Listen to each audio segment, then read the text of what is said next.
Okay, I was Yeah, gonna it's say, kind like, of a pre, but I'll make it go live we're right now. burning And then we'll content dive over in. here, man. I know. I'm just like that. I'm sorry. I'm sorry, Steven. Okay. Hey, this is your show, baby. I'm just here to support. Tori, real quick. Oh yeah, I'm Victoria. Everyone online calls me Shield Maiden. I was in the Coast Guard. I know Puddle Pirate, etc., etc. And then, but yeah, I was at FN, so I worked on diesel engines, and then hit my head real hard on a boat, and ended up going yeoman, and then was medically retired. So, Hmm, uh, yeah, big old TBI. Did we But just become best yeah, I friends? was in Yep. for 4 years. E4, E4 Mafia. fantastic. Thank you, Brian.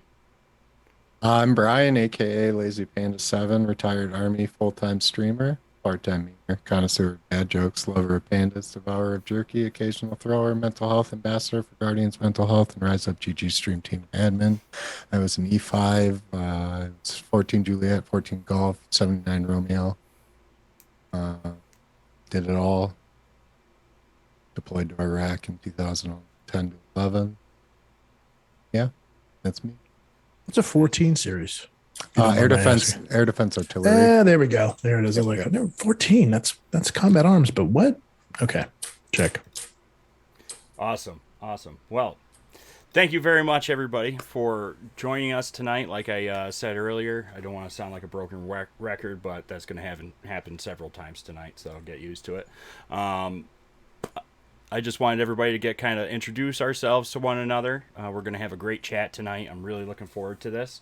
And thank you, everybody who's tuning in with us. And Did we just become if best you don't friends? mind, Yep. I'll kick us off with a little soft opener and this and that, and then we'll dive right into our discussion. I'm real excited for this. So, hello everybody who's tuning in with us. I'm Joe. I'm the executive director for Guardians Mental Health. Thank you for joining us tonight for our roundtable live stream on Memorial Day 2022. Before we dive into our discussion tonight, I'd like to start by saying a few words first about what is Memorial Day and why do we celebrate it. So try not to pick on me too much. Memorial Day is a day for honoring all those men and women who have sacrificed for our country. Originally known as Decoration Day, with its roots dating all the way back to the Civil War era. It was declared a national holiday in 1971 and is observed on May 30th each year. It's a day for honoring the men and women who have died in duty with the U.S. military, including all the branches of service. It's a day for Americans to pay respect for our fallen soldiers by visiting memorials, cemeteries, and remembering them and paying respect. It is our most somber holiday in the United States. Also, for someone who has lost a lot of friends in war, today is a day to remember them and talk about them, which is important because it keeps their memories alive. And that in itself is the most important thing we can do to honor them. And that's what we're doing here today. Our discussion is going to be honoring Memorial Day by sharing what Memorial Day means to us and remembering. So that's what I have right there for kicking us off for kind of like a little soft. We have so many amazing veterans and some active duty guests with us tonight from throughout the gaming community. I'm going to go ahead and throw everyone to the wolves a little bit and ask while we go around to introduce yourself a bit to everybody watching or listening, and then share what Memorial Day means to you. And then we can go on from there. How's that sound for everybody? Sound pretty good? Not bad. I'm real excited for our discussion tonight. So if you weren't aware what Memorial Day is, it does get confused with some people with Veterans Day. And Veterans Day is celebrated November 16th each year, and that celebrates all people who serve in the military. And Memorial Day is honoring those who we've lost, who have served in the military. So I'm so excited to have this wonderful group of people with us tonight. We have so many amazing people and so many amazing people tuning in and watching too. This is going to be a great discussion. We also have a very special guest with us tonight who took time out of his busy schedule of running everything at another organization over at Stack Up. The executive director there, Steven, is joining us tonight. Steven, how you doing?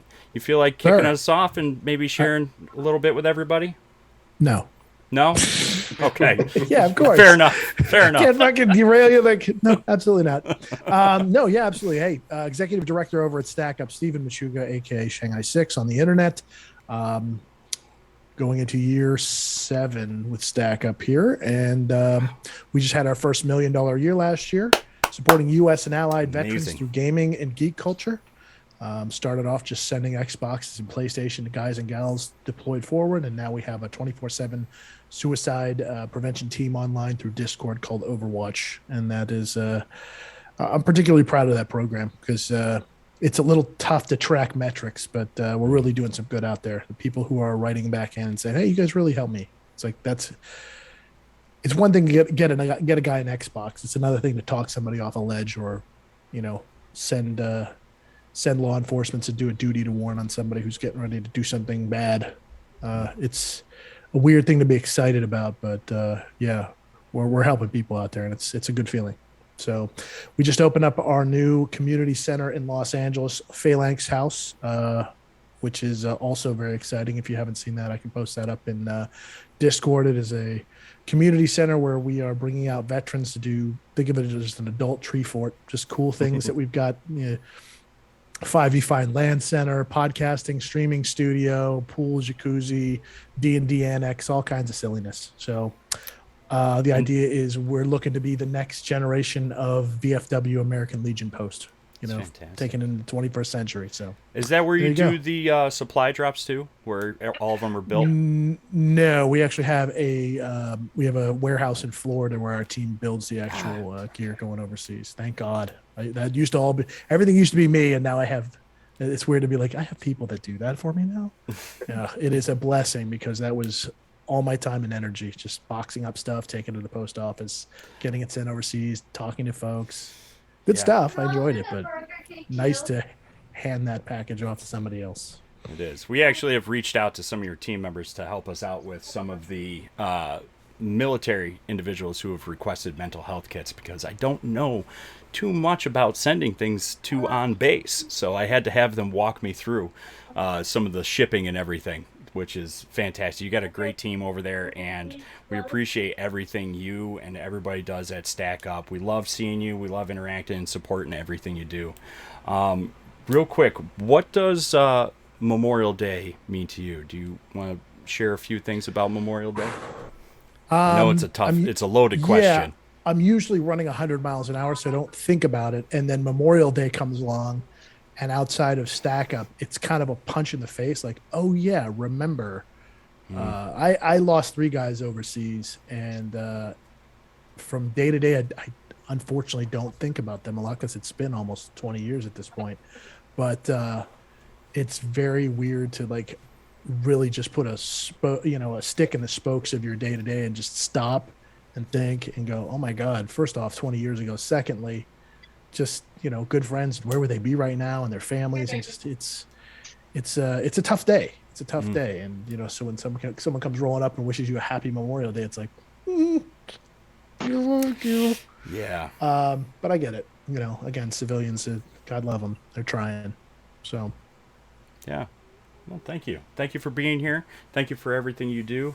And yeah, thank you for sharing that. Nessa, would you care to introduce everybody to yourself a little bit?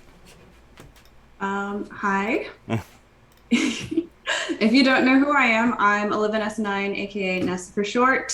I'm the pervy, nerdy librarian that you know on Twitch.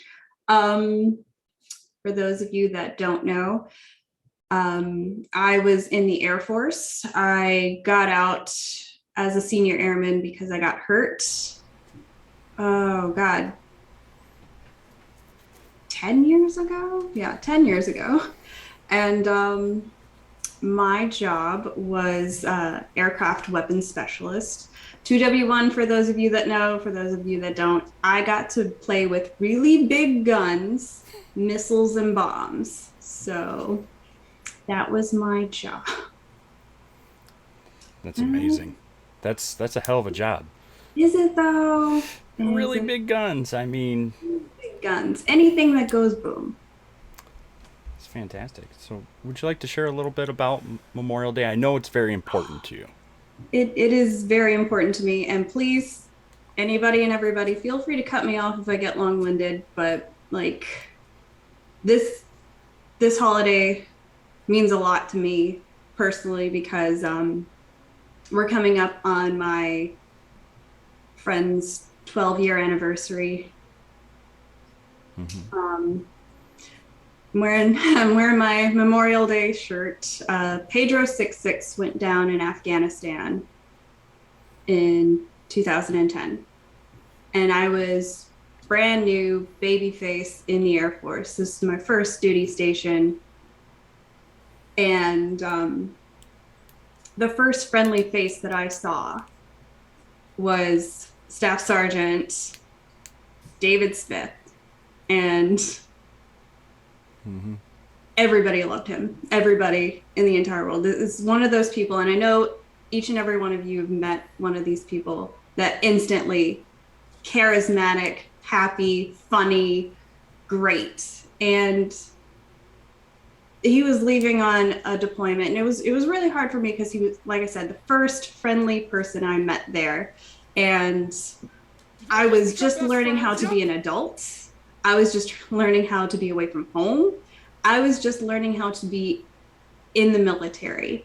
And he leaves, and I'm just like, in 6 months, I'll see him again. June 9th of 2010, there was a personnel recovery mission. And our helicopter went down. It took fire. And I lost my friend and 4 other people.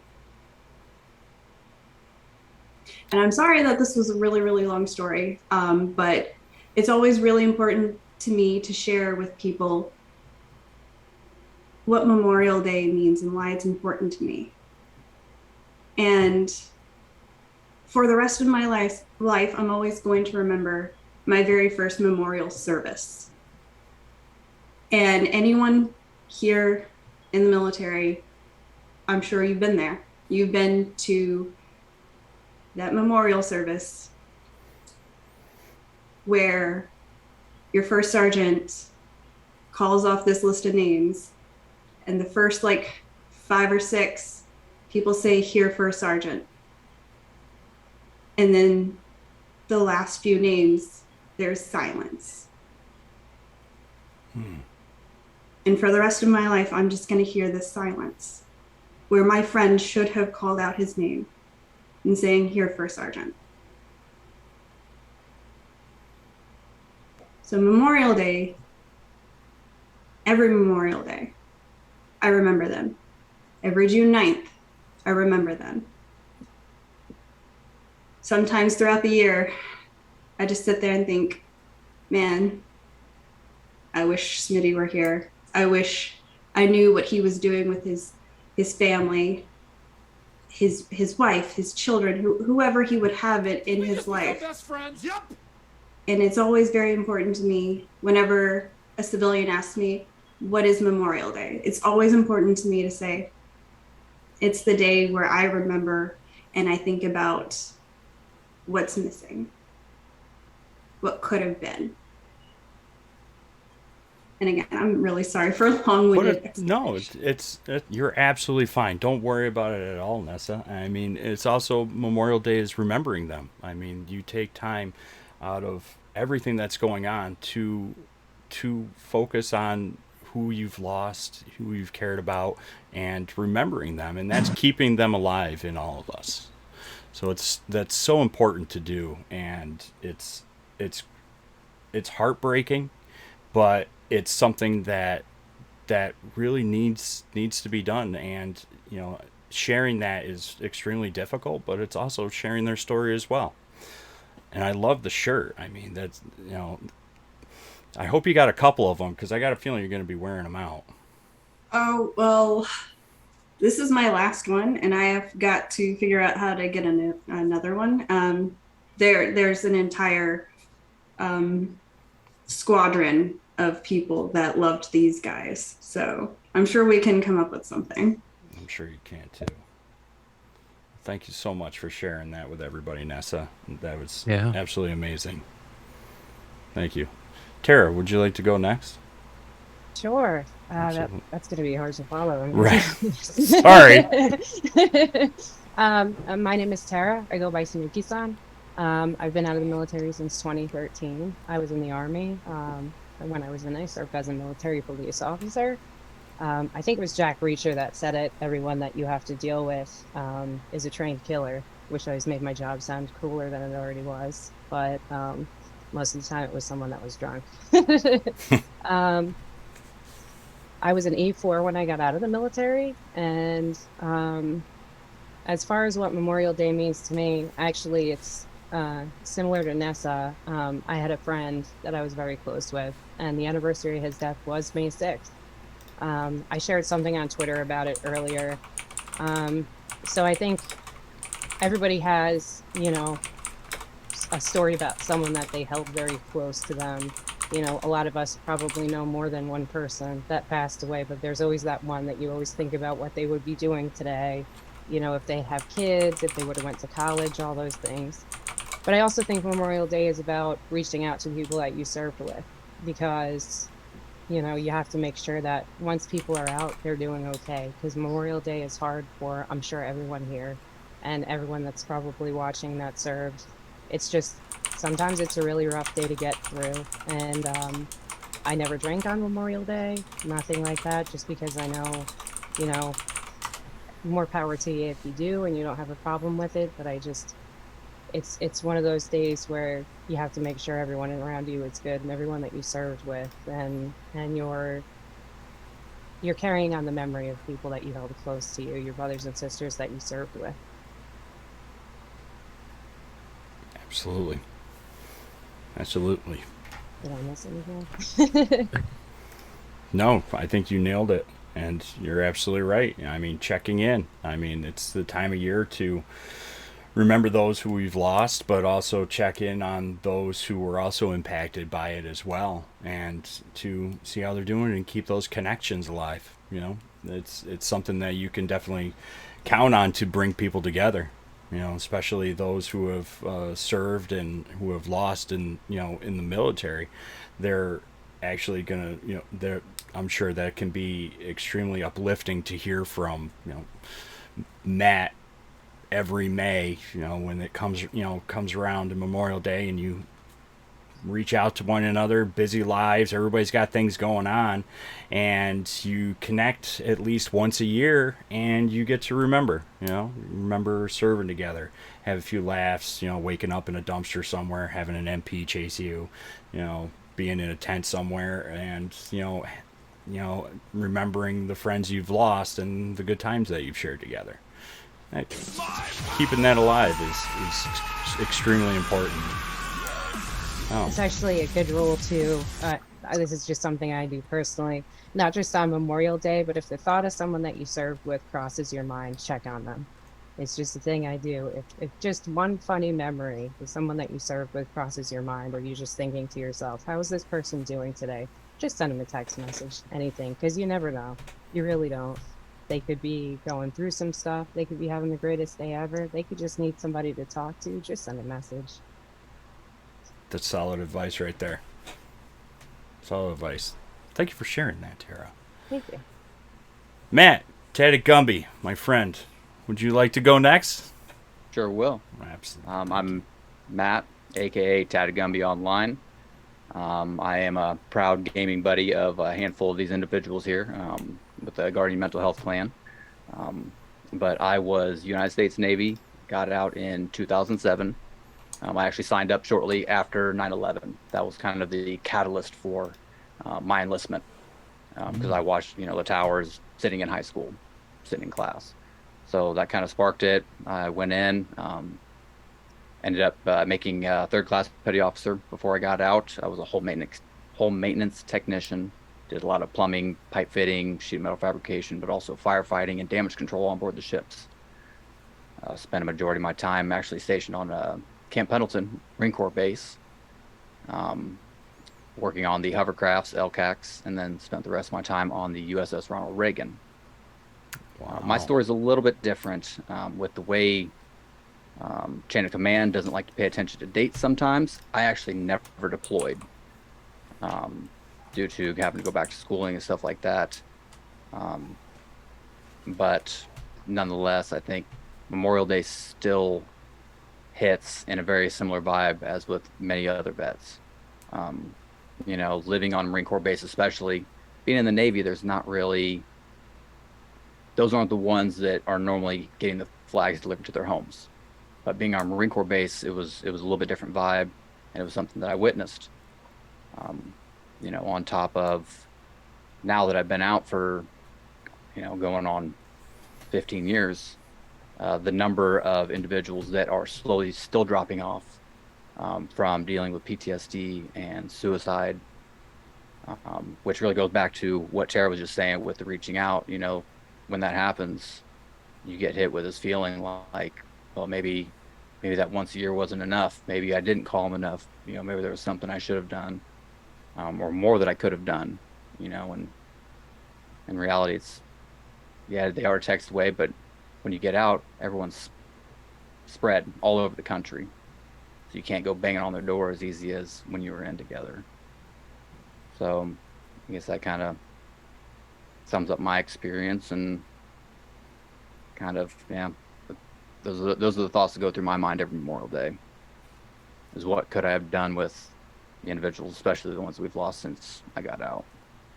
But Yeah, it's really hard with the after duty when you're not active duty anymore. But I know Steven with their Overwatch program, he was saying earlier how many people that they've helped off a ledge, and it's situations like that with people struggling. But people are you're always going to question what if it's always going to be an ongoing thing. And with that, the only thing I could say is programs like the Overwatch program, who are there every day, 24/7, helping individuals that are struggling, veterans and active duty, and family members as well, and helping them every single day, who are struggling and have somebody to talk to and relate with them. And it's great having that as a resource, for people. So thank you so much for sharing that, and thank you so much for being here. thanks for having me, man. We're gonna have to do that dungeon soon. Anytime. Squatty, do you want to go next? Yeah, sure thing. So I am Army active duty right now, coming up on about 10 years of service. I'm an MP as well. I work with CID, and our mission here is to investigate felony level crimes, from anything that you can think of, whether it's drugs to sexual assault to deaths. I'm actually here in California at NTC, and anybody that has to go through and Steven now knows. yeah, you got to come through, and your company's got to get qualified here for pre-deployment. And sometimes safety measures aren't really adhered to, and there's accidents that happen out there. So still being active duty, my perspective, I have to go to those scenes and help the agents clean up, and it's really bad. I've seen whole units take their guy to the coroner's truck so that he can finally be taken away, and that's happened more times than I care to admit. Accidents happen every day. For me, when I was stationed in Hawaii, I actually had the opportunity to prevent 2 of them from happening. 2 of my battle buddies they were not feeling well, and the text messages, communication between people, especially when you know them, you know how their mind works and how they text and stuff like that. Just wasn't feeling right. We go and check on them, and we ended up saving one. And that person's best friend, from the weight of that incident a week later, tried to hurt herself as well and ended as well. And we were able to step in on that one too. So it's pretty crazy. But being active duty, Memorial Day, in particular, I know it might sound strange, but it makes me think of them. But it also makes me think of my grandfathers. I didn't really get to know them too well, but a whole host of them were, in the military, and that was part of the initial reasoning as to why I wanted to join. And still, I had opportunities to get out. I'm a 2-time cancer survivor, and the doctors, they tell you can get out basically when that happens. But, again, I think to, one of my grandfathers, he didn't have any legs or anything, and he still kept going. And, he was a hard charger, and that really does impact my way of thinking every day. If, Grandpa Rentz was here, would he tell me just to get my ass up and get going, or would he tell me I'm good where I'm at, that sort of thing? That's powerful. That's great. Thank you so much for sharing that. Thanks for being here, man. Thank you. Yeah, and it's definitely it's a different perspective as well too, because you see the active duty, and when you mentioned squads carrying their fallen team member to the coroner truck. I mean, that's powerful, and that's something that's gonna stick into your mind and everybody else. I mean, like you said, accidents happen, every day, and we remember them. Still, everybody is equally as important that we've lost. No, that's amazing right there. And your grandfather sounds like a trooper, man. And you are too. Thank you. Thank you. Tori, would you like to go next? Boom! She goes, oh, I'm on mute. Yeah. Hi, I'm Victoria. Everyone knows me as Shield Maiden. I did 4 years in the United States Coast Guard. I got out as an E4, but while I was in, so Coast Guard's a little different. Everyone does either you're out on a cutter, which is just like a really big boat, or you're working at a search and rescue station. So I was at a search and rescue station for a little over a year, and got hurt in the process, and ended up, they let me stay in as a support rate, so I went yeoman, and I did that until I was medically retired. But while I was in, Coast Guard is really small, so I think it's actually smaller than the New York Police Department. So we know each other. I was at 3 different duty stations, and you always know someone who knows someone, and it's actually like a really tight-knit family. So when even one of us goes down, everybody feels it. And somebody that I just always comes up every year, every Memorial Day. This is not easy. No, take your time. That's a safe space. We're all here. My buddy Deal, he was an E3 in Seattle, and he was just one of those guys that always a smile on his face, always really squared away. Mm-hmm. Did we just become best friends? Yep. And I think the worst part is he didn't even pass while he was in. He got a really good opportunity. One of his mentors in the Coast Guard was like, "Hey, like, you need to take your talents and go do this." And so he went and became a state trooper. And then within the year, he got into a really bad accident and passed. And it's just, man, it's really wild to think, like, how he would be doing right now if he was still in the Coast Guard, if he hadn't made that switch. I mean, there's always a million questions, or what ifs, I guess, that kind of creep up around this time.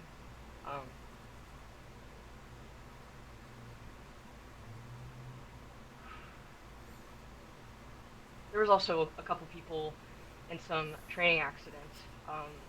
That was really, really tough to deal with also. Man, this is a lot harder to talk about than I originally imagined. I just like using Memorial Day as a time to kind of reflect on decisions I've made, what I could be doing better but doing it because of them. Um, you know, thinking about their life and where they would be now, and you know, kind of like where I want my life to be now, because I'm still here. You know, I still get this life, this chance. So, kind of doing things for them, or you know, thinking about them while I'm doing that. It's important. Sorry, that probably doesn't make any sense. I am super sick right now. Also. No, it makes Brain perfect sense. fried. No, that makes all the sense in the world because it's what you're saying, right? That these are your experiences. This is what you're feeling. No, it makes 100% sense. It really does. And thank you for sharing, and no, I definitely don't worry about it making sense because it definitely does. And thank you. Yeah. But yeah, okay. I would like to be done talking now. Yeah, no. Absolutely. So, Absolutely. Thank you so much, Tori. And thank you for told being myself here. I wouldn't cry. It was like 5 seconds. Don't worry in. about it. Been crying this whole time. Yeah. It's okay to cry. And then Mhm. she made the rest of us cry. So it was. Yeah. Man. Brian, would you like to? Baby, my God. Well, It's just yeah, weird. Life is weird.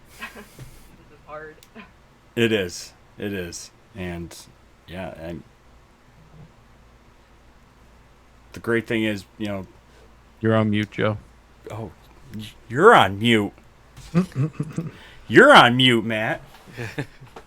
No, my light's green, buddy.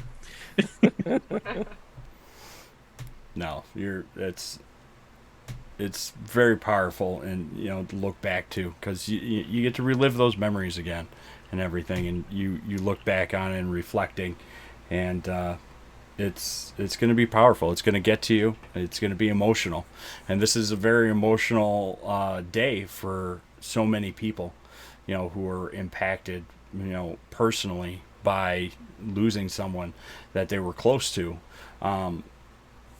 In service. So absolutely, it's okay to cry, it's okay to get emotional, and it's okay to have it's a hard day for a lot of people, and it's definitely a lot of powerful feelings that come through all at once. And you did great, and thank you so much for sharing, and thank you so much for being here. Brian, you want to bring us around? Yes, sir. Fantastic. All right. I am Brian, aka Lazy Panda 7, retired Army, full-time streamer, part-time memer, connoisseur of dad jokes, lover of pandas. Joe's getting ready for this. Connoisseur of dad jokes, lover of pandas, devourer of jerky, occasional thrower, mental health ambassador for Guardians Mental Health and Rise Up GG stream team and admin. I am retired Army. I got out as an E5, medically discharged. I suffer from Gulf War syndrome, which is a group of autoimmune conditions that I received during Iraq. What Memorial Day means to me is remembering not only those who I served with, but my family. I come from a long lineage of Army. My grandfather served in World War II, passed of cancer. My father served in Vietnam as Special Forces. And passed of cancer in 2009. My brother and I served in Iraq and Afghanistan. And just, I've lost my godfather, my father, my grandfather due to ailments, invisible ailments. And that's what I really want to focus on tonight with my section, or my portion, is invisible wounds. Like I said, I suffer from Gulf War syndrome. My wounds are not physical, visceral, but they are there. On that topic, I have lost too many, starting with my godfather. He was career Navy firefighter, chief, and committed suicide about 10 years ago now. It is important to check on anyone that you know. The we suffer from too much. But today is always a painful memory for me, for Prince Gavin, my medic, my hero. 2 tours in Iraq, to come back home and die in a police-involved shooting in Tacoma, Washington, 2011. To serve, to sacrifice, to die on American soil. It's just heartbreaking. That's my 2 cents. It is. It's very powerful. And you're 100% right. I'm glad you mentioned invisible wounds. Not every injury is visible. You know, it's not, you know, a missing limb or anything like that. You know, some things are inside. You know, they're you know, emotional, and it's those kind of wounds that fester and can be the end of somebody and be the real struggle. You know, and you know, I'm gonna sound like a broken record, but there's programs out there like the Overwatch program that I'm sure deal with individuals who suffer by those invisible wounds and, you know, beyond, that are helping them and that are available to them. You know, it's definitely a very important thing to keep in mind when you're talking to somebody who may serve, that might say that they, you know, I know we're going to be going into a topic, you know, a discussion here that was mentioned earlier in a minute, but people do try, but it's also, some people are kind of naive in the sense where they look at you and go, well, there's nothing wrong with you. You know, you're not missing anything. You know, what could be wrong with you? Just suck it up. But it's those invisible wounds that they don't see, and those impacts that those experiences and things that you went through that stick with you, and even after service. And when you try and go into civilian life after serving, you know, for so many years, and going into combat zones and having things happen to you that are hard to deal with, and you have those are with you for the rest of your life. So checking in on people is very important, you know, reaching out to them, seeing if they're all right, and also having access to resources so they can talk to somebody is so important. Yeah. I think for me, as the civilian, right, as somebody who has not served in any capacity, right, as everybody's going around here and sharing not only experiences but stories of loss and grief, right, and I think that's, and I appreciate and thank everybody excuse me, for sharing what they have and being very open with us here. But I think this adds the layer that we even brought this roundtable to the surface, right? Is that Memorial Day is not the barbecue. It's not just the day off. There's a lot more that goes into that, right? And I think these stories here is one of the things that helps. So again, thank you. It was said before, and I don't know if we were live when this was said, and Stephen, you said it. You said civilians are trying. I want to open that up a little bit more, because as the civilian, what do we need? One, and this goes to everybody, not necessarily just to you, Stephen. What do we need to, what do I need to know more of, right? What do I need to hear? What do I need to do, or what is important during during today, but also just in general, to better help and benefit veterans in active duty? What is important for us to know? Does anyone mind if I actually address that? No, absolutely not. I don't want to step on Steven's toes, because Steven is by far more experienced than I am, but You might be surprised. Sounds like you've got some shit under your belt there too. Aaron. one of the reasons this was important to me, and one of the reasons actually Panda and I had talked about this. I came to Panda first. I was like, Panda, I want to do this. I think this is important because veterans, we are in the Twitch community and we do have representation, but I feel like today of all days and a mental health awareness month, I felt like it was really important that our voices were heard. And the number one thing that was important to me to do this was because I remember being fresh-faced, like I said earlier, in the military and being very, very angry with civilians for wishing me a happy Memorial Day. And to this day, it still stings a little bit for somebody to say happy Memorial Day. But as I've gotten older and I'm hoping wiser, I understand that you don't understand.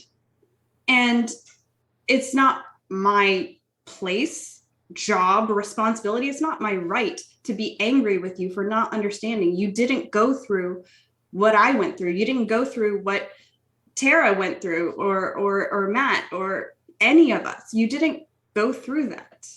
And I'm glad you didn't. Honestly, I don't want to speak for everybody here, but I'm glad you did not go through what I went through. I'm glad that you got to go home to your family every night. And I not just me specifically, but we signed up to take on that burden. We really did. Maybe we didn't fully understand what we were doing at the time, but eventually we all understood. And as I've gotten older, I've let go of that anger that I felt. And now when someone wishes me a happy Memorial Day, I'm just like, I hope you have a happy day. And that's how it feels for me. If anyone ever asks me what Memorial Day means to me, I tell them the exact story I told you guys. This is what it means to me. I'm remembering my friends that I lost. And it's not a happy day for me. And unlike Tara, I'm like the exact opposite. I don't drink pretty much any other day of the year. Today and June 9th are usually days I drink. And I told Joe that it was very important to me that we did this because I think that this could help me not do that for almost a once because I know that I will not be able to control myself. And I don't think that's healthy. And part of mental health awareness is I got to identify that unhealthy habit that I've had. So I hope that kind of answers your question. And if anybody else has an answer for Matthew. I just want to say something to that. That's exactly why I don't drink, because I'll take it way too far. You know, that's exactly it. She nailed it. Yeah. Can I tack something on? No. Sure. Absolutely. Just, and I think like that's an overarching. I'm probably getting way off topic, but that's kind of like I feel like an overarching thing where we don't talk about this stuff. We don't have it, or maybe we do, and I'm just like completely oblivious or not aware. But you know, platforms and forums where we can go and like talk to other vets about this, you know, this awful stuff that we go through, and you know, like finding Tara was so random, but it was so nice to find somebody who shared, you know, experiences in the gaming community. Like that was a huge deal to find her. I mean, it's one thing to find you know, especially like men, you know, but to find another female that, you know, has gone through exactly some of the same stuff, I mean, that was life changing. So this was very much needed, I think. So thank you guys for doing that. Absolutely. Absolutely. All right, I'm going to throw my 2 cents in there. Go ahead. Stack Up was birthed because of the gap between civilian and veteran back in the day. Back when I was deployed forward, my infantry company got a crate of third-hand Harlequin romance novels donated to us, a bunch of infantry dudes. It's like, oh, thanks for the donation. This is really useful stuff. But it's that level of, hey, we're trying to help. We don't speak your language. Here's all we've got. So we're just going to box up some shit and send it your way, and maybe that'll help. And that's why I started sending Xboxes and PlayStations overseas, because it's like, look, I've been there. I know what guys and gals want. Let's actually help out. And there was a long time, I mean, even 2015, 2016, where it was just like, these stupid ass civilians, they don't know shit about shit. And they don't know nothing, and they can't say anything. It was us against the world. There's a million of us out there, and we're just going to take on the world by ourselves. And then it became the realization, like, hey, wait a minute, everybody here is a streamer or a gamer, and it became a bridge for civilians to talk to veterans. Like, they don't know what it's like to deploy. They don't know what it's like to go to basic. They don't know any of the shit that we've been through, but they know what it's like to set up a Destiny raid. They know what it's like to sit in queue and get into a dungeon in World of Warcraft, or that's something they can talk about, just like you would your favorite sports team or something. And anything, you look at kids nowadays that are raised on iPads with Minecraft and Fortnite on it, and those are our next kids that are going to be Mandalorian, Marvel movies. Those are going to be the next kids that are putting on uniforms. And gaming and geek culture, which is a big piece of what Stack Up's about, acts as this bridge to the civilian world and helps them interact with our people. Like, a lot of our suicide prevention team, Overwatch, a lot of them are civilians. Like, they don't know what it's like, but they have common points that they can talk to veterans about and get them talking and interacting and feeling comfortable, and they're not having to go spend an hour at the VA on a leather couch, tell me about your mother kind of mindset. It's like, hey, we're just going to make you feel comfortable. We're going to have a nice time. We're going to enjoy ourselves, and if you feel like talking to us, great. And if you don't, we'll still be here. We're not going anywhere. Just feel comfortable, be a part of a community, and don't shut yourself away from everybody else. And that's a major piece of it. So, all right, I'll shut up now. Next. But when you're mentioning it, it's so true. Again, I'm a civilian, and I'm Canadian, so I'm twice removed from what a lot of the people here have gone through. My experience with veterans, being a psychologist in Canada, is working with Veterans Affairs. I have worked a little bit, not a lot, with Veterans Affairs in terms of vocational rehabilitation assessments on getting vets either continuing their benefits or helping them set up return to work opportunities. And a lot of them haven't really shared a lot of the things that they have gone through because they don't feel that they have anyone that they can talk about because they don't feel that people will understand. And what you were mentioning, Stephen, that a lot of the mental health professionals that may work in the VA may not have that cultural competency or that understanding. So they might have like the therapeutic background, but then never really spent the time learning about that specific culture. And that might create that divide where a lot of vets may not feel comfortable. Yeah, it's a problem even active duty wise. So if you can imagine, you have a bad day and that's the one bad day that you've ever had. That's a Tuesday for me, or a Wednesday, right? It happens much more frequently for people that are in law enforcement, and then additionally for people that are in military. But at least in the Army, for law enforcement, you go and see behavioral health services. They always encourage it and stuff like that, but it can be a nail in the coffin. You want to continue your career and stuff like that. Well, for law enforcement purposes, you can't have a lot of these red flags happening. So there's a stigma there about going and seeing help.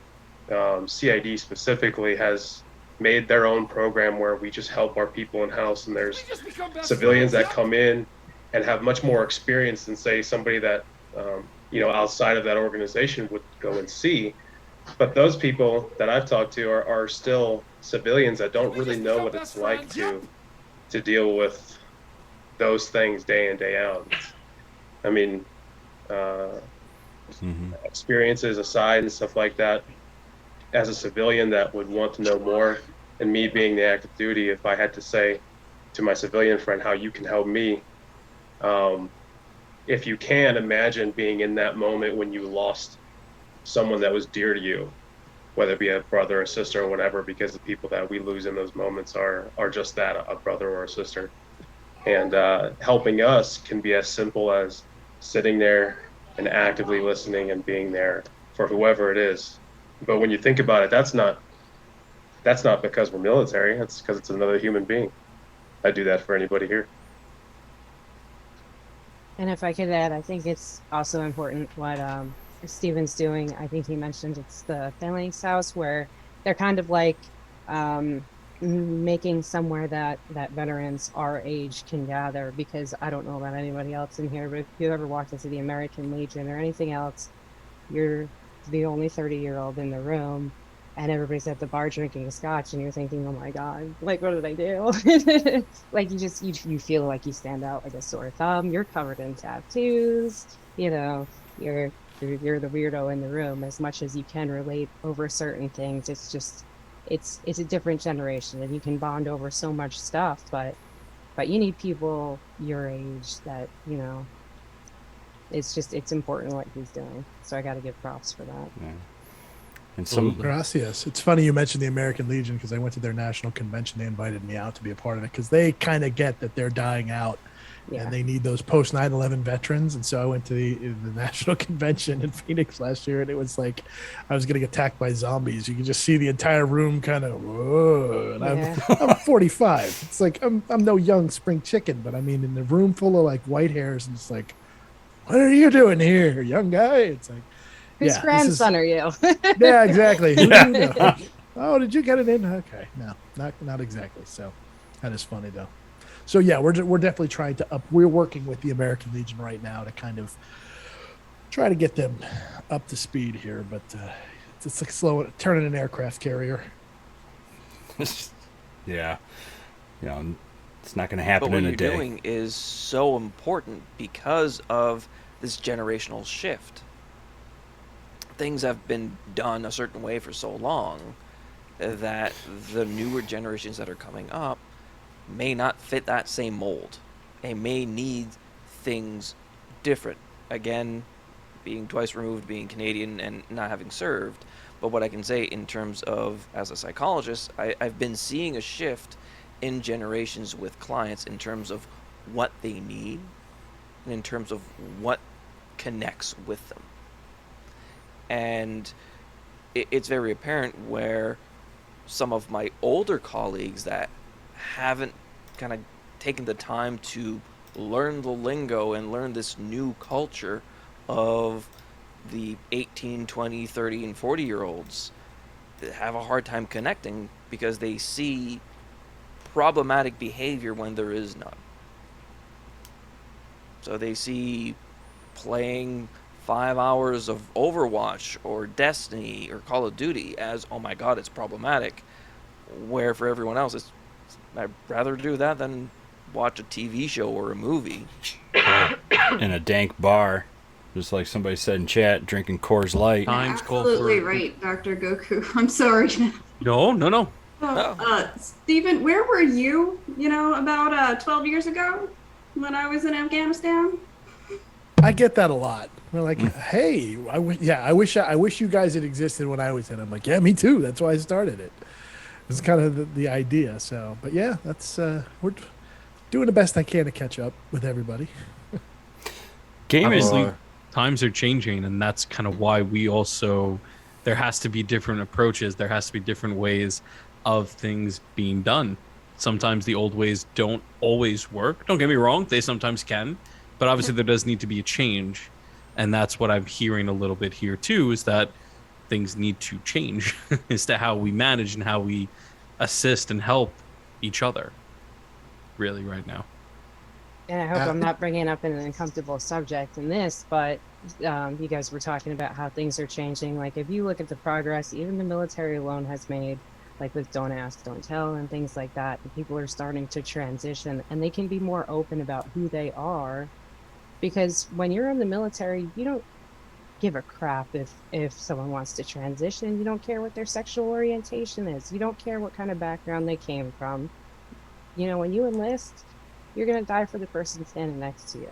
You know, their family. You really don't care about their background. And back in the day, you know, with like our grandfathers in World War II and things like that, nobody talked about anything like that. It was just, if you're gay, you do it behind closed doors and things like that. And I think that directly contributed to a lot of people that may not necessarily have lost their lives on the battlefield, but they struggled with mental health issues because they couldn't be who they were and still do the job that they felt like they wanted to do or they were cut out to do. We're making strides. It might be slowly, but we're getting Boy, there. we take a pile of fire on the whole LGBTQ community stuff because we actually support it. And I, as a straight ass white male who was in an infantry company back in the day, man, we would sing cadence that would melt the paint off the walls today. Just like, oh my God, you did what now? And I cannot, like, I had a hell of a time back then. And, you know, I was 98 to 06. And boy, howdy, I cannot imagine being, you know, trans or gay or anything like that. Like, it was hard enough being a straight white guy.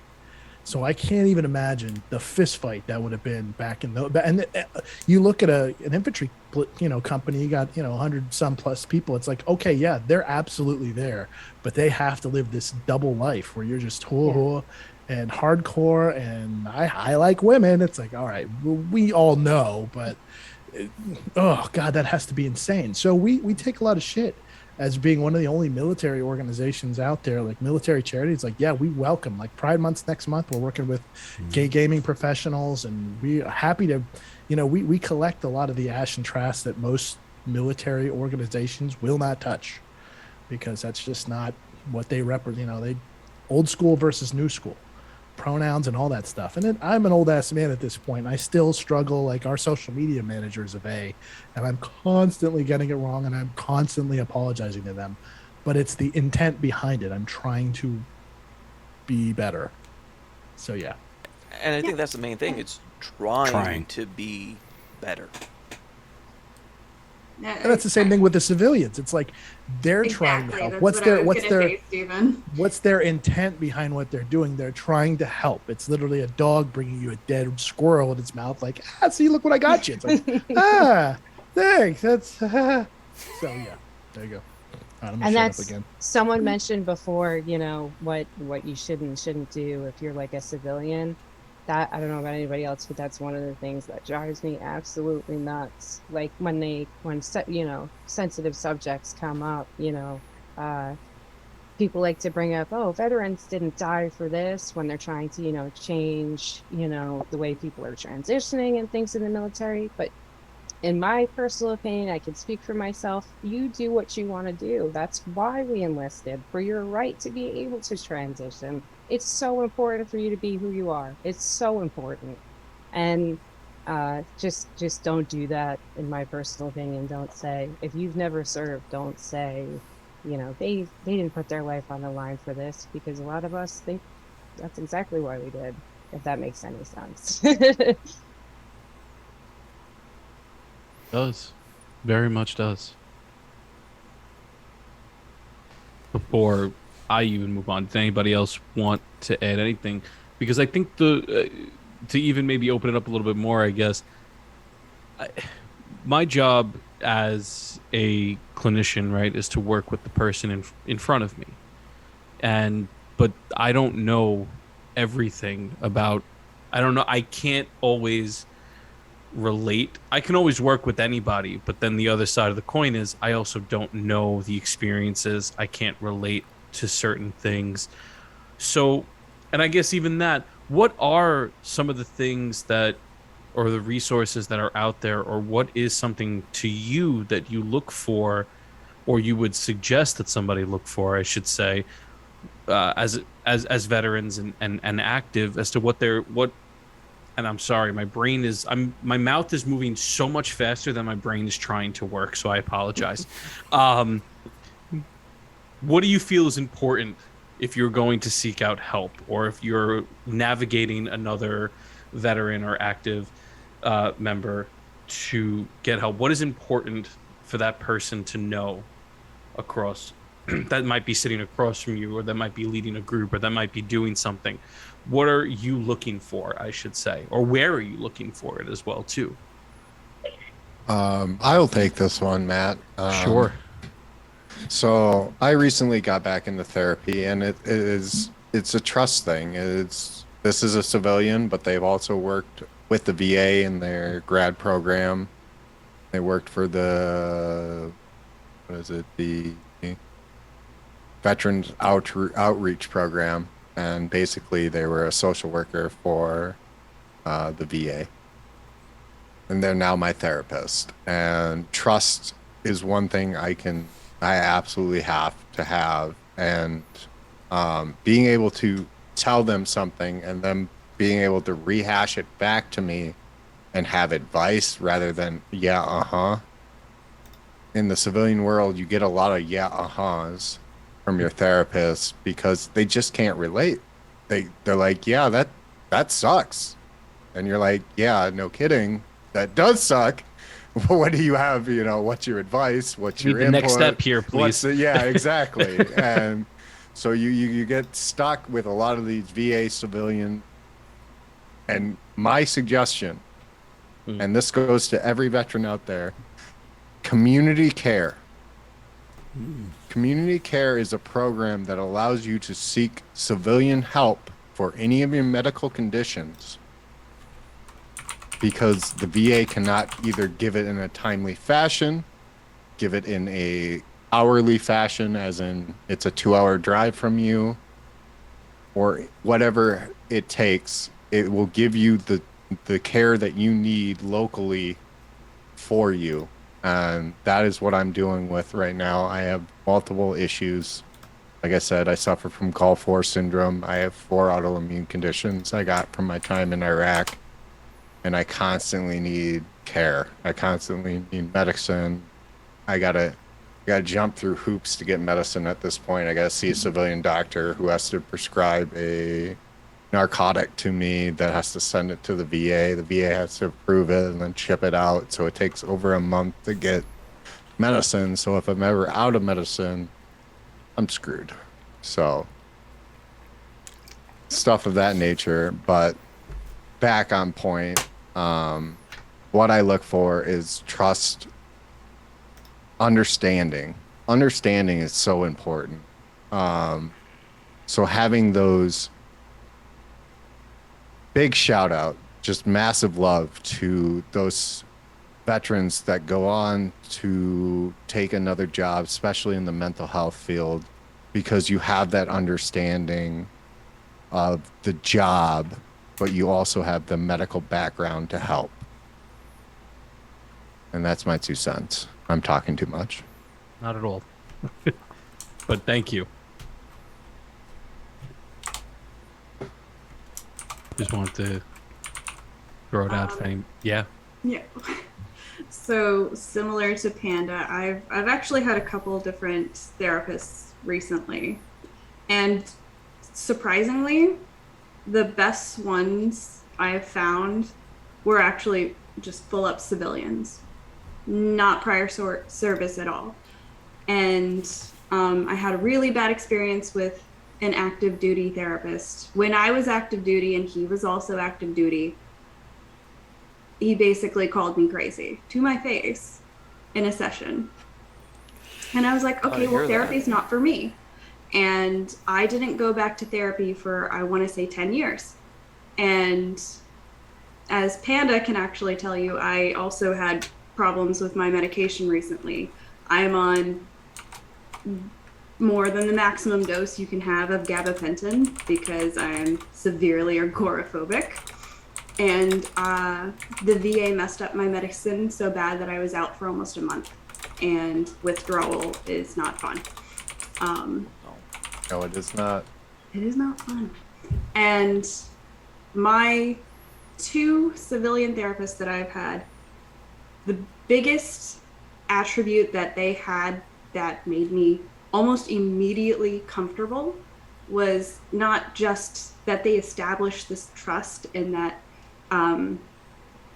the understanding that Panda was talking about, but their willingness to understand, because they were very upfront. I don't know what you're going through. I've never been there. But they were, I don't know what it was exactly. They just projected this willingness. I want to understand. I want to know your story. And I feel like that was a huge step forward for me to be like, it's been 10 years since I had this horrible interaction with this therapist, and I said, therapy's not for me. And now I'm like, yeah, I could go back to therapy. I need to go get a check-in. So I feel like that's a huge thing for me personally. So That's absolutely breathtaking. Having a therapist go, well, Yes. you're kind of fucking crazy. It's like, that's kind of, you're not supposed to say that Right? out loud, That's the guys. exact No, opposite. that That's lights- the exact that lights a opposite. fire on my ass. Yeah, me Oh my too. God. But the flip side of that story is I'm very happy to hear that there was an actual therapist who, you know, was open and willing to learn and to listen and to, you know, openly state, listen, don't have the same experience, but I am willing to sit here and work and listen and learn. And learn, yeah. Yeah. And that is what I have done talks on. That is what I have tried to teach other clinicians, I should say, to like just be open. You don't need to be stuck in your own old ways. Learn, grow. Doc, we've said this multiple times on different podcasts, but it's the idea that the connection and that therapeutic relationship is more important than anything else. Right? 80%. I could be the complete and utter master of dialectical behavioral therapy, cognitive behavioral therapy. I could be, you know, I could be Freud You himself. wrote the book. Right? And because Steve did a really good Freud impression before, so I had to slip that in really quick. Let me talk about your mother. Freudian slip, you would say? A Freudian slip, huh? Yeah. But if I am not open to listening to the person and just talking at them, I'm the shittiest therapist in the world. I'm just going to say that right now. If I am not willing and open to learn about the person in front of me, I'm not doing my job correctly. And I'm not afraid to say that to anybody who asks me. And I think this is this new breed of therapists that are coming along where we're open to talk about anime, gaming, comic books, where we want to learn, and geek culture is so wide that, one, we cannot know everything. So being open for the person to teach us about what they love is paramount, because it gives us so much insight into the person. An example that I can think of, I had a client where she had mentioned her love for the game series Persona, so Persona 5. I have never played the series in my life. I've heard about it. I kind of know what it is. But she gave me this character description that she just meshed with and just confirmed everything I thought already from my clinical interviews. So finding that therapist, that, like I mentioned, 80% of the success in therapy is the connection you make with that therapist. And if that therapist said that to you, Nessa, I did just lights a fire on my ass. You have no idea. Well, also, it's one of those, you can kind of build off that too with, if you're not going to find the right therapist right out of the gate. Sometimes it takes trying a few, 1, 2, 3, 4. The point is not giving up. You know, when you give up, you're not going to get that support, and you're not going to, you know, carry on. So it's really heartwarming with hearing such a bad experience at first. You weren't forever discouraged from reaching out and going to therapy and, you know, starting again, because that's just one thing that people I see so often get discouraged at. I saw, you know, I went to a therapist, it wasn't for me, I didn't get anywhere. Yeah, but did how many did you see? Just one for an hour. Well,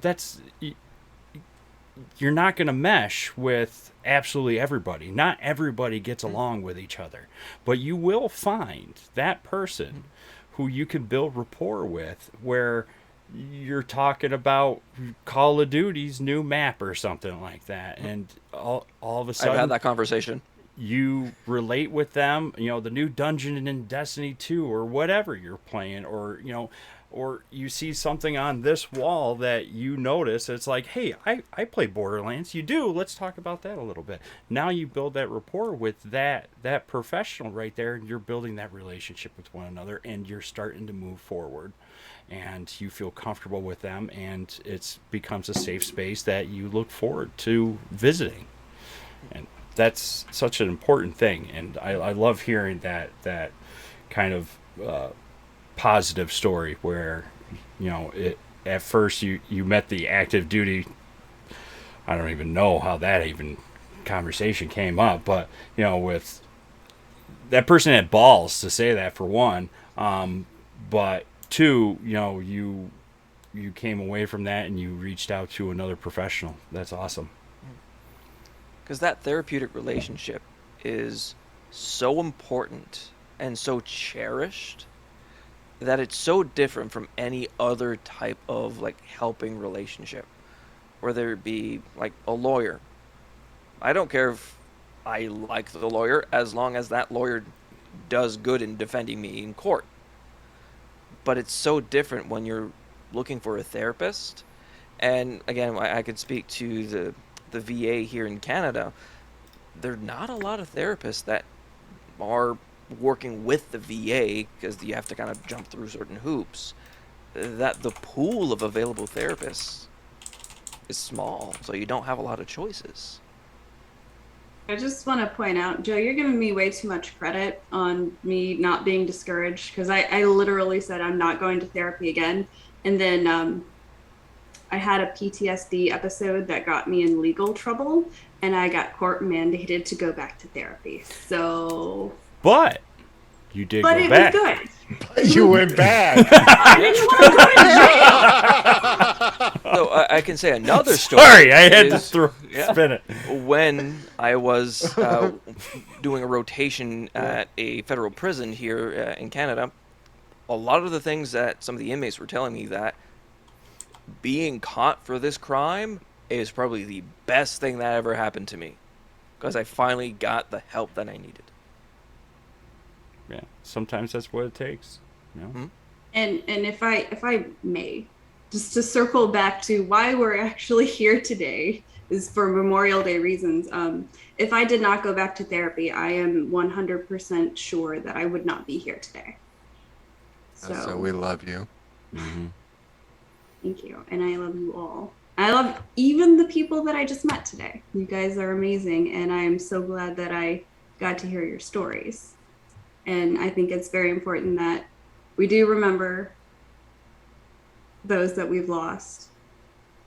And it's especially important for us to remember that there are those invisible wounds that we all have, that we all carry, and it manifests in one way or the other, and to keep us from having to be someone's memory.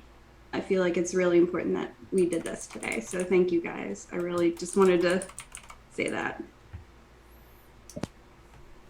I just want to add something to what she said, and I hope it's not too sensitive of a story to share.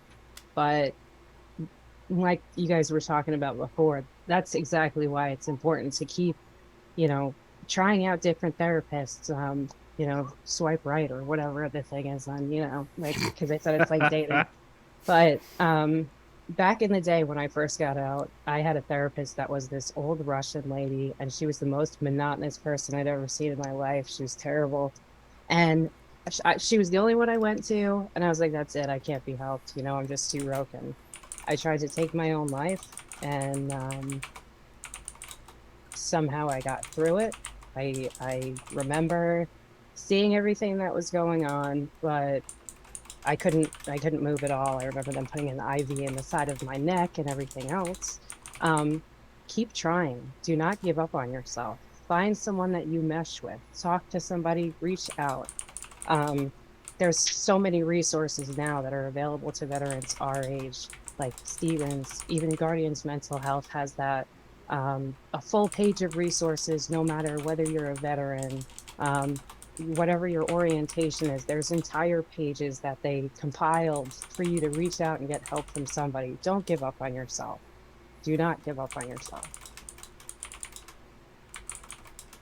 She brings up a good point. Stack Up is available. We have, when your therapist is asleep at 3 a.m. and you can't sleep and your Lexapro is just kicking your ass and you're just sitting up and just staring at the ceiling, like we have people available 24/7, trained volunteers through our Overwatch program. If you need someone to talk to, we do have people available. It's not going in and sitting down with somebody, but you'll at least have something in common with most people that you're going to run into over there. But Kipper in chat there was talking about starting to look for a new therapist. He's saying, hearing this is making me feel like I need to find a therapist. If you have any doubts, because when I first moved out to LA and they reassigned me to somebody out here for therapy, boy, we did not jive at all. And it was very much like, if you're going into therapy and you're just lying to the person because you don't feel comfortable talking to them, it's like, yeah, what are we doing here, guys? Right. So eventually found the right person, and I go pretty regularly, and I've had some serious breakthroughs where it's like, oh, well, this is why you have this. And it was literally just like, just grab the side of your chair, like, holy shit, I never thought of that. Like, that's amazing. And so, yeah, I am big fan of therapy as far as going to get it and finding the right person. If you're not with the right person, you'll kind of know. Like you'll figure it out after a couple sessions where it's just like, I don't feel comfortable talking to this person. They don't kind of get it, and they don't get me, and just find another one. Just keep cycling through it. Any therapist worth their salt, if you bring that up to them, you mention, hey, I don't feel this connection. I don't feel that it's working out. We want to know, because if it's not working out for you, I would rather you tell me, and I work on helping you find the person that does mesh with you, because my role is to get you the care that you need.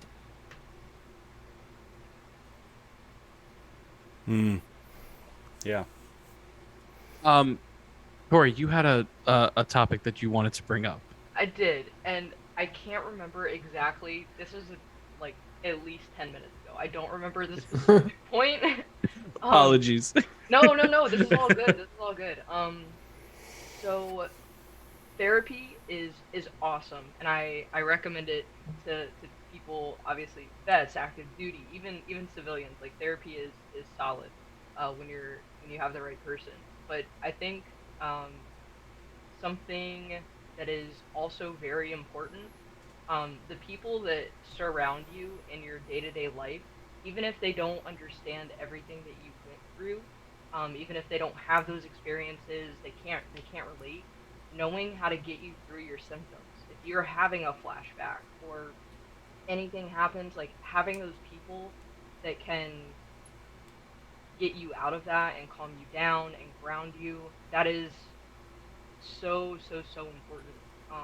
Because you're in therapy for what, an hour a week, like at best for me, that's so many more hours on the outside of that couch or that chair that you're having to deal with stuff. So obviously, like, medication can help once you're on the right stuff, but I think having that support group on the outside, which thankfully I've been able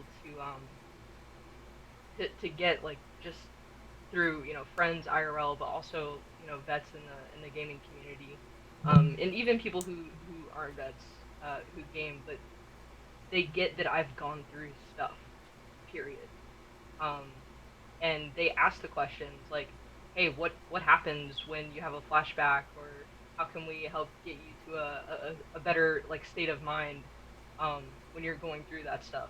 So I forget exactly what the point was earlier, but I just thought that was, like, also kind of important. No, having that support network is super important, and also something that could also help that I've seen people utilize is a crisis safety plan. And it's a form that we actually, provide. It's free. You can print it out at home and fill it out.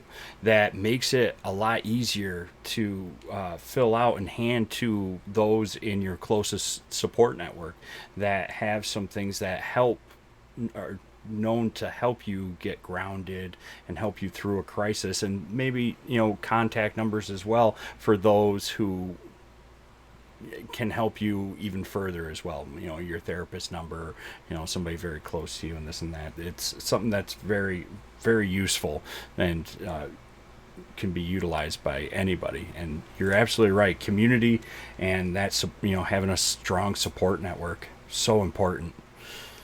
So important. Well, I got a feeling we could sit here and talk all night. And I want to be respectful of everybody's time. We are an hour and 20 minutes over. We're 20 minutes over, and really want to thank everybody again. There were so many great conversations, and I love the topics tonight. Does anybody have anything final they want to say before we end the stream for tonight? I'll start. Sure. I want to thank you guys for what you're doing at Guardians Mental Health, because I know so many personal friends of mine in the Destiny community that have said that you guys have helped them. They've been sent care packages by you guys. It's just amazing the work that you do. And then Stephen, also you as well. It's so important what you're doing for the veteran community. And like I said before, us younger veterans need somewhere to go and somewhere to feel comfortable, like, our own safe space for our generation. You guys are both making great strides in the mental health community and in the veteran community. And I gotta say, I commend you both. Thank you very much. Very kind words, and we try our best, and try and make, a positive impact for gamers, and that includes veteran and everybody throughout the community. We do what we can. I know Steven never stops. This man's always going. Part of the gig. Yeah. He'll also pop up anywhere in 50 states. You never know where he's going to be. Thank you very much, Tara, by the way. I do appreciate that. The kind words. Mm-hmm. I just want to say thank you, not only to the veterans active duty, but Stephen, Dr. Goku, Matthew, thank you for showing up tonight. It truly means the world to me to be able to, one, talk on this such an important day, and two, just to be part of such an amazing organization, nonprofit.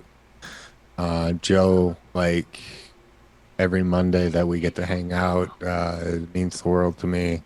Mental really Health appreciate Mondays. it. Hell yeah. Just truly blessed to be here.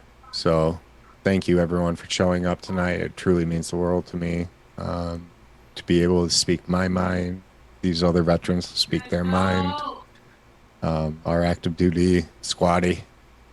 It's just you. It's just you. Just me. Just you. Do appreciate you. I've been with CID. I got to toss bunks. Fun times.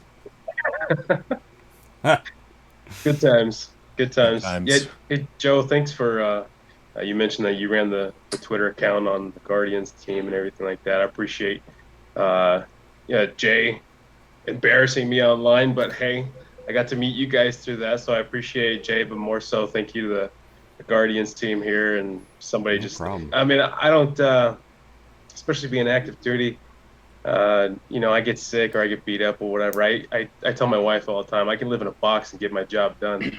I want the nice stuff so that my family can enjoy it. So we're all cooped up right now dealing with COVID and stuff like that. So for you to just take the 30 seconds or whatever it took just to type that to me, that message real quick, it went a real long way. It meant a lot to me. And Steven, your program that you have, Stack Up, I was told by many people to reach out to you guys and get help and stuff like that. I just couldn't do it. I have a hard time asking for help, but I appreciate you guys doing what you're doing. I know you know what I mean too, and keep doing what you're doing. I appreciate you guys so much. Absolutely. Thank you. The whole invisible wound folks out there are always like, well, I could be worse. I don't have gunshot wounds or IED injuries or anything like that. I'm fine. Somebody else needs that help. And it's like, actually, you do need that help because that's how it gets worse. And I'm stubborn too, so that doesn't help. Of course. You're not the first, and you're not going to be the last either. There's a lot of stubborn people out there, but we all get there together. No, thank you everybody for all the kind words and everything, and for everybody in chat. If you are a veteran, active duty, or a family member of somebody, I'm gonna put the StackUp.org stop program in the chat right there. Check that out. Go check out their site and everything. Go to their Discord. Give them some love because they do amazing things for veterans throughout the gaming community. They go above and beyond. They really do. They're an amazing org, and I really cherish the opportunities I get to harass them at conventions and say hi to everybody. I love building relationships with people, and especially other organizations, because we're all kind of in it together, and it's always puts a smile on my face when I get to see the Stack Up people.